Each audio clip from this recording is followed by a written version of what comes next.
Everyone knows Göbekli Tepe, but far fewer know Kortik Tepe. Near the meeting point of the Batman River and the Tigris in Diyarbakir, Turkey, a low mound holds one of the most important early chapters of human settlement. No palace rises here, no royal gate marks the entrance, no giant monument announces power from a distance. Yet Kortik Tepe reaches back almost 12,000 years, to the end of the Ice Age, when the world was warming, rivers were changing, and human communities were beginning to live in new ways. Between roughly 10,700 and 9,300 BC, people stayed here for generation after generation. They were still hunter-gatherers and fishers. Their lives depended on wild plants, animals, river resources, stone tools, and seasonal knowledge. But this was already a settled world. They built round, semi-sunken structures with stone foundations and earthen floors. They created storage spaces.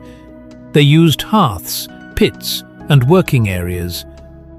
They returned to the same place long enough for memory to become part of the settlement itself. And that is what makes Kortik Tepe so powerful. This place brings us close to people whose names were never written, but whose choices still survive in the ground. Archaeologists uncovered hundreds of architectural remains and around 2,000 burials. Many of the dead were placed beneath floors, close to the living spaces above them. Some bodies were covered with red ochre or plaster.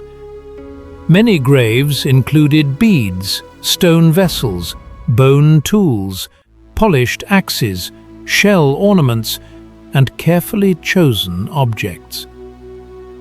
These burials were acts of identity, care, and remembrance. Kortik Tepe also reveals a surprisingly connected community. Obsidian links the site to eastern Anatolia.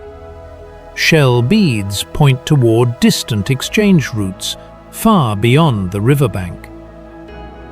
This small settlement was part of a wider Neolithic network long before cities, kingdoms, or written records.